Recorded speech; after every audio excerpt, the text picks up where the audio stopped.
जो तुम्हें खुद भगवान में फंसाता है वो अपने बच्चों को विदेश पढ़ने क्यों भेजता है? जो तुम्हें स्वदेशी बताता है वो अपने बच्चों को विदेशी शिक्षा क्यों देता है? जो तुम्हें स्वदेशी का ज्ञान देता है वो ब्रांड के कपड़े क्यों पहनता है? हैं? वो एयर कंडीशनिंग हॉल में और कमरों में गाड़ियों में क्यों रहता है? क्यों रहता है? मैं तो यही पूछना चाहती हूँ।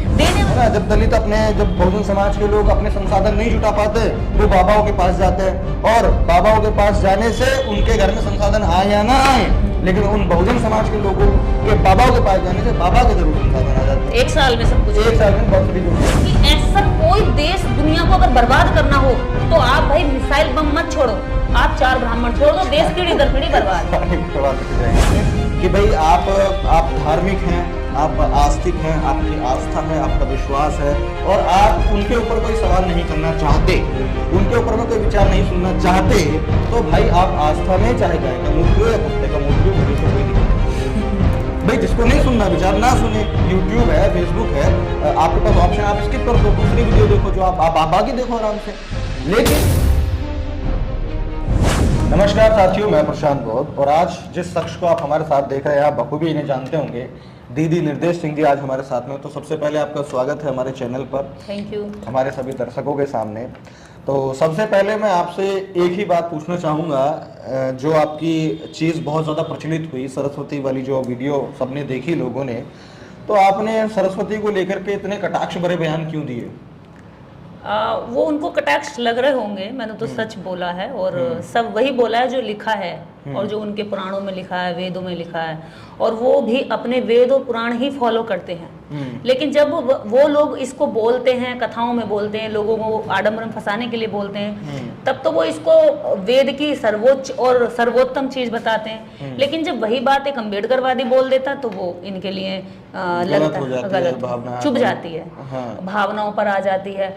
तो हमने जो बोला है वो तथ्यों पर आधारित है, इनके वेदों से लेकर बोला है। इन चीजों को अगर मान लिया कुछ चीजें हैं, जैसे जो ब्राह्मण लोग हैं या जो पीठाधीश्वर होते हैं, कथाएं कर रहे हैं, वो अपनी कथाओं में अपना बारे में बात करते रहते हैं, लेकिन आपका क्या है कि आप कभी पाखंड पे, अंधविश्वास पे, कभी किसी चीज पे, कभी सरस्वती पे, इन सब चीजों पे जब बात करती हो तो उसका कारण क्या होता है?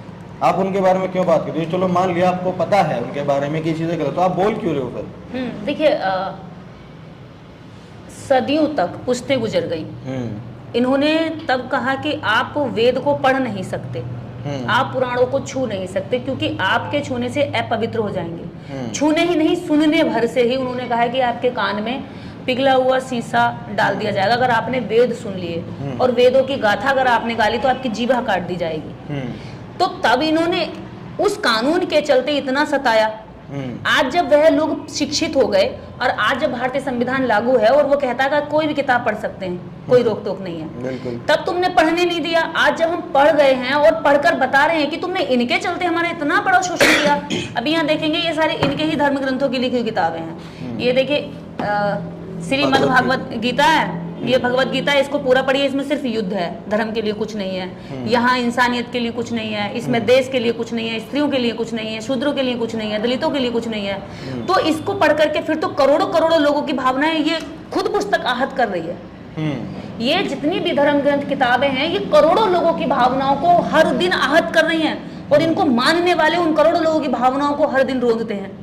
ये आप देखेंगे ये अलग अलग इनके अलग अलग धर्मों, इनके धर्मों के हिसाब से अलग अलग इनके पुराण है। ये मत्स्य पुराण है, श्री मत्स्य पुराण, और ये ब्रह्म पुराण है। अच्छा, तो मतलब आपके पास में किताबों का साक्ष्य है? मेरे पास, हाँ, जो हमने बोला है बुक्स से बोला है, आपने पढ़ी है? बिल्कुल, एक एक लाइन अंडरलाइन की गई है। आपको इसमें देखिएगा कि पेज के जो इन्होंने लिखा है ये मैंने तो लिखे नहीं है। अगर आपने FIR करनी है, मुकदमा करना है, तो इनको लिखने वाले पर करो, जिन्होंने इसको लिखा। अगर मुकदमा करना है तो छापने वाले पे करो। अगर आपने पढ़ी है तो ये एक किताब है हिंदू विधि। हिंदू विधि से मुझे समझ में ये आ रहा है कि इसमें कुछ विधि वगैरह लिखी होंगे काम को करने। हाँ, ये कानून है, हिंदू लॉ है ये। अच्छा। तो जिस तरह से मतलब दत्तक पुत्र कैसे स्त्रियां बच्चा ग्रहण कर सकती हैं, तलाक ले सकती हैं। अच्छा, कहाँ से शादियों का प्रचलन हिंदू धर्म में किस तरह की विधि चलती हाँ, है, मतलब जो फेरों का लेना, मनुस्मृति टाइप एक तरह से संविधान टाइप है कि भाई ये इस तरीके से लोग काम कर सकते हैं। बिल्कुल, जैसे पहले श्रुति आई, श्रुति के बाद अलग अलग तरह से, जैसे श्रुति जो ग्रंथ था वो सुना हुआ कहा गया कि भी किसी ने सुना और उसने इंगित कर दिया, लिख दिया, तो उसमें हिंदुओं के लिए ये बातें कही गई, तो वो सब इसमें बारीकियों से लिखा हुआ तो है। अभी हम जैसे कुछ जो कथावाचक होते हैं तो उसमें से मैंने किसी का सुना था, वो खुले मंच पे कथा में उसके हजारों की भीड़ बैठी हुई है और जाहिर सी बात है अपने बहुजन समाज के लोग ही बैठे होंगे नीचे, वो वहां पे आके कहता है कि ब्राह्मणों की ताकत इतनी है कि उन्होंने देवों को हरा दिया, और ब्राह्मण को मतलब खुली चुनौती देता है जितने भी लोग कथा में बैठे हैं कि तुम लोग सबको छेड़ लेना, सबको अपमान कर लेना, सबको कुछ भी कह लेना, लेकिन ब्राह्मण को कभी मत कुछ कहना। तो ऐसा मतलब उसमें कौन से उसके क्या उसके पास ऐसा एडिशनल होगा कि हाँ भाई बाकी तो कोई कुछ नहीं कर सकते लेकिन वो बहुत कुछ कर सकता है। उनके पास ऐसा कुछ भी खास नहीं है। ब्राह्मण को मैंने अभी तक सुना था, हमारे दादा परदादा भी कहते हैं, गांव में भी सुना, आस पड़ोस में भी सुना कि ब्राह्मण बहुत बुद्धिमान होता है। लेकिन मैंने जब से ब्राह्मणों के साथ मेरा संवाद शुरू हुआ है तब से मैंने ये जाना कि ब्राह्मण से ज्यादा मूर्ख जाति इस मानव जाति प्रजाति में नहीं है। मानव जाति में ब्राह्मण से ज्यादा मूर्ख प्रजाति किसी भी देश के अंदर नहीं पाई जाती। कारण कि ये कभी भी सच को सच नहीं बोलेगा, ये विज्ञान का इस्तेमाल करेगा और उसी विज्ञान का विरोध करेगा, मैनिपुलेशन करेगा, बिल्कुल उसी इंसान के श्रम को खा जाएगा और उसी का मनोबल डाउन करेगा, उसी के मतलब मेहनत को खाएगा भी। अब देखिए कथावाचक जितने भी कथाएं बोलते हैं ये कहते हैं कि भाई पैसे का लोभ छोड़ दो, लेकिन एक एक कथा के लिए लाख लाख रुपए लेते हैं।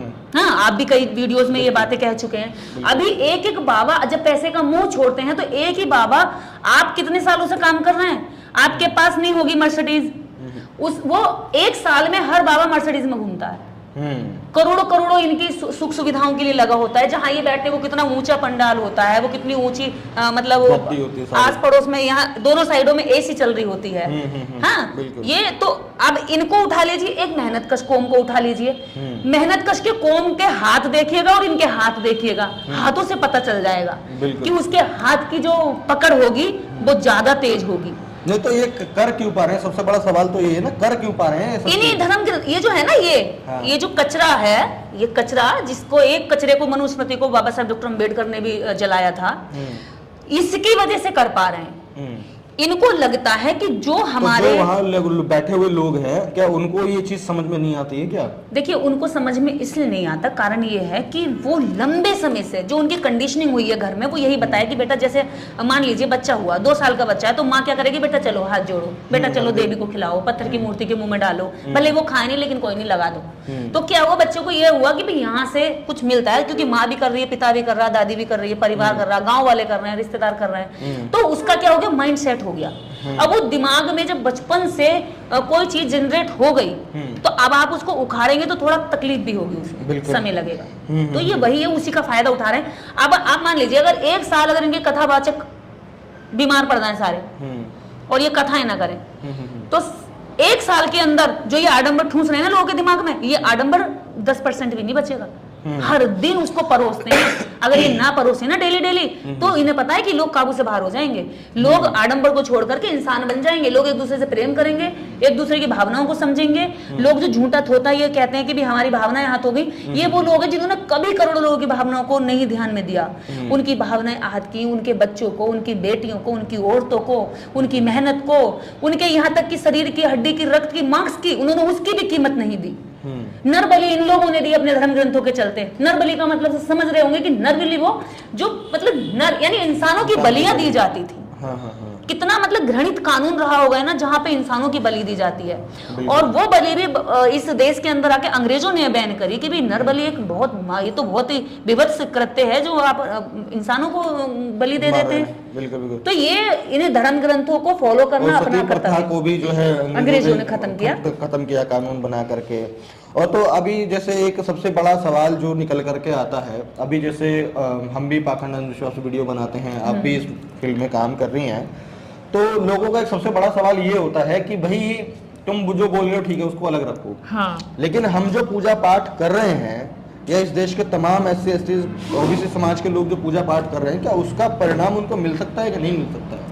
क्या भगवान देव प्रसन्न हो सकते हैं कि नहीं हो सकते हैं? क्या उनके जीवन में खुशहाली आ सकती है कि नहीं आ सकती है? पूजा पाठ से, ब्राह्मणों की सेवा करने से, किस ब्राह्मण को भोज कराने से, और जो हिंदू विधि में तमाम तरीके की कि बच्चा पैदा करने के लिए क्या करना है, क्या इन सब चीज़ों को करने से उनके जीवन में खुशियाँ, पैसा और जो सक्षमता है वो आ सकती है कि नहीं?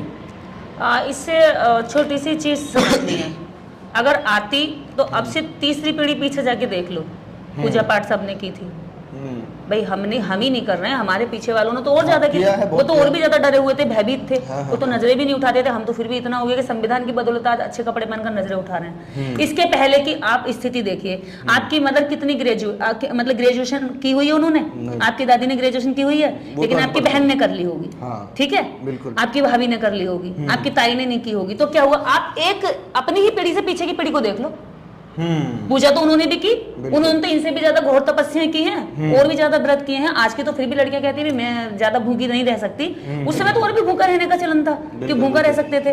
तो जब उनको नहीं मिला तो आज आपको क्या मिलेगा? और अगर आज आपको मिला है तो वो भी केवल और केवल एक व्यक्ति जो डॉक्टर अंबेडकर संविधान में आपको अधिकार देगा, जिसकी वजह से ये सारे वेद पुराणों को मानने वाले लोग नफरत करते हैं। डॉक्टर अंबेडकर से नफरत क्यों है उनको नफरत यही कि जो गुलाम थे वो आजाद करा दिए। वो गुलाम जो मंदिरों में सर पटक कर कुछ भी नहीं मिलता था तो वो कहते थे भाग्य में लिखा है भाई हमारे तो दुख। अब क्या कहते हैं कि भाग्य में नहीं लिखा है भाई, किताबें पढ़ो, ग्रेजुएशन करो, उसके बाद आप अपने टेक्निकल कोर्स सीखो, आप नौकरी करो और आप कुर्सियों पर बैठो। अच्छा, जो प्रैक्टिकलिटी में चल रहा है उसको देख करके उसका अनुकूलन करके कि भाई मैं किस फील्ड में जा सकता हूँ, वो सारी चीजें करने का इंसान को कोशिश आगे बढ़ सकता है। लेकिन फिर भी जो है अभी जैसे मैं आपको बताऊं, जब हम वीडियोस बनाते हैं तो उसमें बहुत सारे लोगों की तकलीफ होती है। अब ब्राह्मण और जो ये तिवारी जो भी ये लोग होते हैं, जनरल कैटेगरी जो होती है, ये कहती है हमारी भावनाएं हाथ हो गई और तुम पाप की उसमें श्रेणी में जा रहे हो, तुमको नर्क मिलेगा और तुम राक्षस प्रजाति के जो है वो लोग हो इस धरती पे, चंडाल। हाँ चंडाल, मतलब तमाम तरीके के जो है कोई श्राप देने लग जाता है, कमेंट सेक्शन में श्राप देने लग जाता है कि मैं तुझे श्राप देता हूँ कि ये वो। तो ये जो ढकोसले हैं और इन सब चीजों को पढ़ के जो हमारा बहुजन समाज बरगलाता है, मतलब कि उन लोगों के उसमें चला जाता है, तो उसको कैसे आप ये बता सकते हैं कि उसको अलग नहीं करना चाहिए चीजों से? सबसे बड़ी चीज तो ये है, जो खुद आपको बरगला रहा है इनके लिए, वो खुद अपने बच्चों को साइंस पढ़ाता है।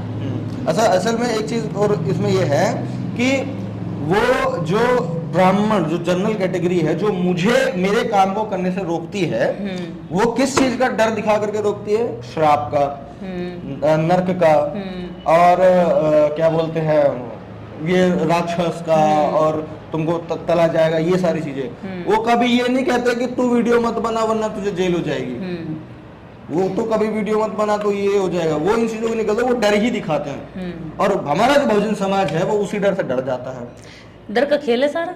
हाँ, तो उस डर से उभारने के लिए आप क्या कहना चाहेंगे? देखिए, उसके लिए सबसे बड़ी चीज ये है कि आप डर कर जब रहेंगे तो आपको वो और डराता रहेगा, और जिस दिन डर छोड़ देंगे, आप प्रशांत बोध से ले लीजिए, प्रशांत बोध ने सारा डर छोड़ा तो उन्होंने क्या करा, फिर बाद में लास्ट में क्या किया, कोर्ट का सहारा लिया, थाने पहुंच गए भागकर, क्योंकि उसे पता था कि नरक से डर रहा, ना स्वर्ग से डर रहा, ना भाग्य से डर रहा, ना विश्वास से डर रहा, और ना पकौड़े तलने से डर रहा। तो ये तो सब तरह की सजा लेने को तैयार है। इसका मतलब ये समझ गए कि यहाँ से अलग कोई सजा है नहीं ऊपर। तो उन्होंने क्या करा, थाने भाग कर गए, सारे इकट्ठे हुए, हाँ एकता हुई, समूह में गए, उन्हें दिखा कि समूह में अब इसको डराया जा सकता है। ऐसे ही सब लोगों के साथ करते हैं, जब जो लोग डर निकल जाता है। अगर वास्तव में कुछ होता तो फिर ये मंदिर में दान पेटी क्यों रखते, आपका पैसा क्यों लेते?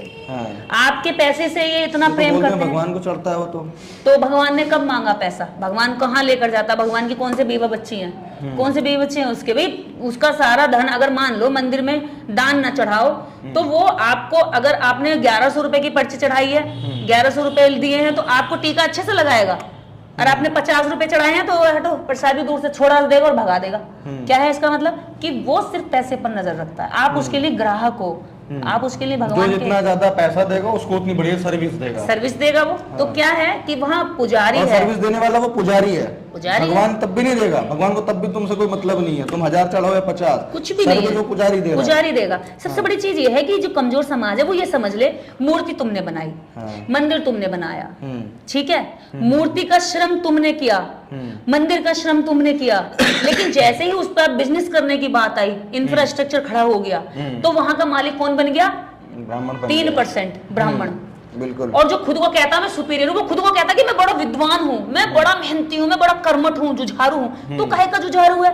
मंदिर बनाने वाला मजदूर, ईंट लगाने वाला मिस्त्री, भट्टे में ईंट बनी वो मजदूर, मंदिर बना वो मजदूर, जो मूर्ति बनाई वो भी मजदूर ने जो मूर्ति बनाई वो मजदूर ने बनाई, पेंटिंग करी वो मजदूर ने बनाई, टंकी फिटिंग करी वो मजदूर ने बनाई, पंखा लग रहा है जिसकी तू हवा खा रहा वो मजदूर ने बनाया, दरवाजा मजदूर ने बनाया, सीढ़ियां मजदूर ने बनाई। लेकिन तू जैसे बैठ गया तो तूने कहा कि मैं सर्वश्रेष्ठ हूँ। तो ये कितना बड़ा, आप मुझसे पूछो कि उसने क्या किया? उसने क्या किया? उसने उस पत्थर की मूर्ति में मंत्र फूंक करके जान डाली। तो जान कहाँ है उसमें? वो तो अभी भी पत्थर है।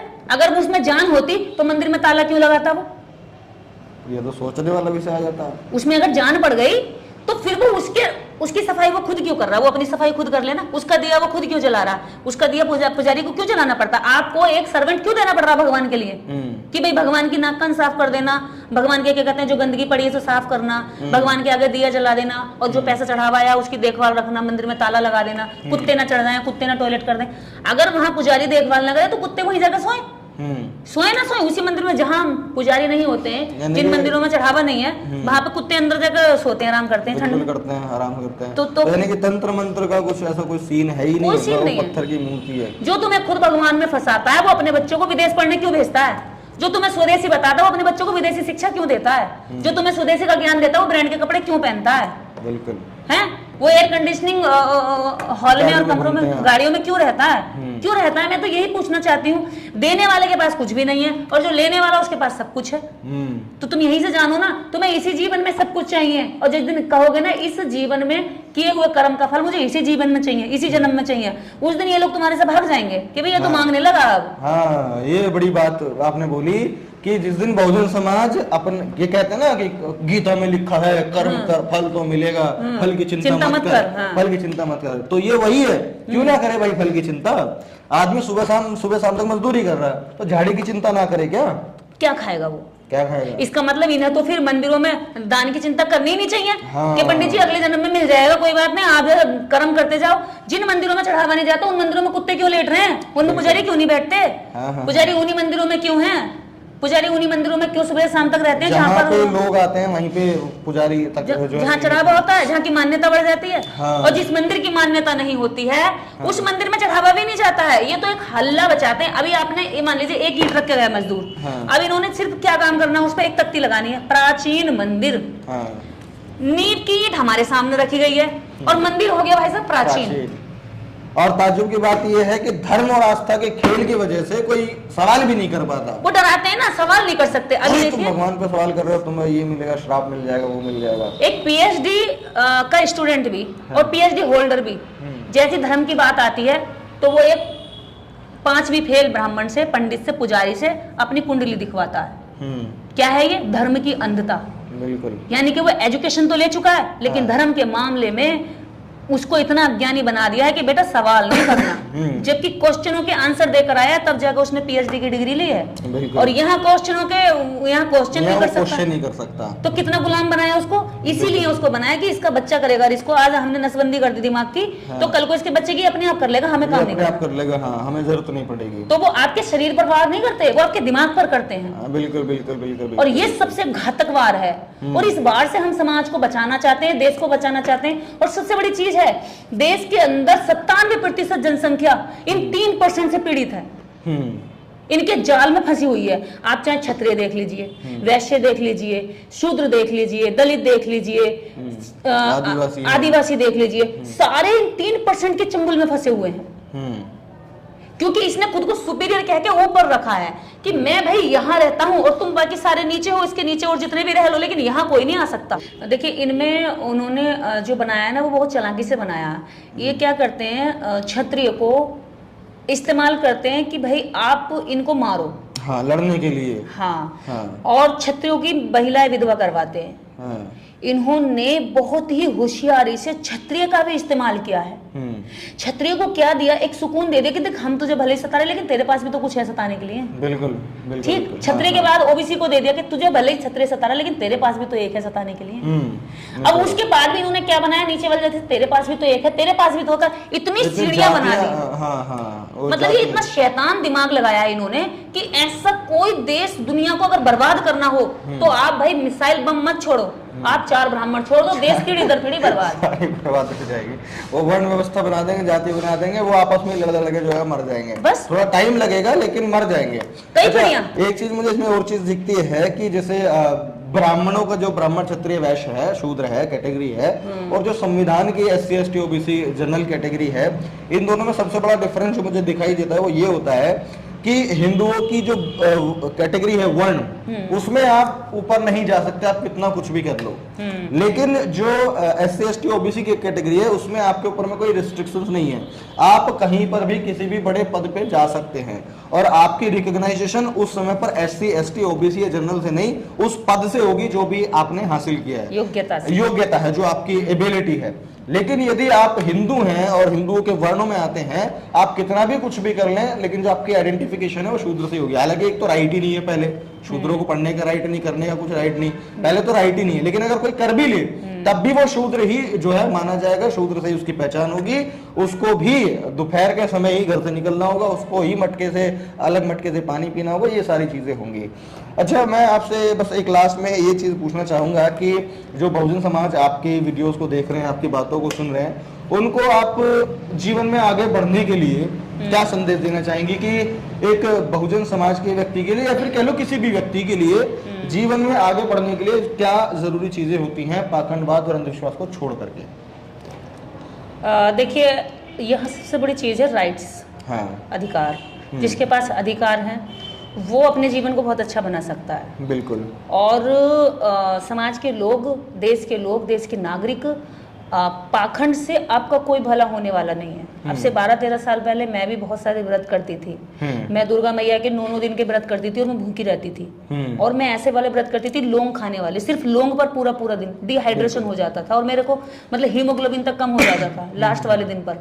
लेकिन मैंने देखा कि चक्कर आ रहे हैं सर में और सर दर्द हो रहा है, 90 दिन इतनी बुरी हालत है, तो कभी कभी ऐसा लगता था कि देवी आ रही है शायद। हाँ। क्योंकि सर जब घूमता है ना कमजोरी से, हाँ। तो उस समय शरीर कंपन करता है, वाइब्रेट करता है। हाँ, हाँ, हाँ। तो जब दिमाग में देवी सवार है ना, हाँ। तो वो एक बीमारी होती है मानसिक। हाँ, हाँ। शारीरिक बीमारी क्या होती है, हमारे दिमाग में फिट हो जाती है कि भाई कहीं देवी आ रही है शायद। तो मुझे बड़ा अच्छा लगता था, एक नशा सा होता था। 90 दिन जब आप 9 दिन नहीं खाना खाएंगे, 90 दिन खाना खाएंगे तो क्या होगा, आपको एक मदहोशी सी छाएगी खाना खा करके, कि नशा कर दिया। तो लगता था कि आज देवी का 90 दिन पे मुझे शक्ति चढ़ी है।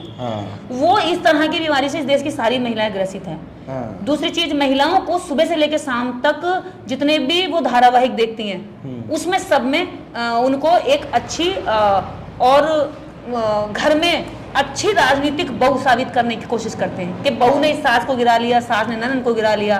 तो क्या है कि उनको किस तरह से गुलाम बनाया जा रहा है। फिर बाद में घंटी बजा दी, पति इधर बीमार, इधर घंटी बज गई, पति ठीक हो गया। हाँ। है ना।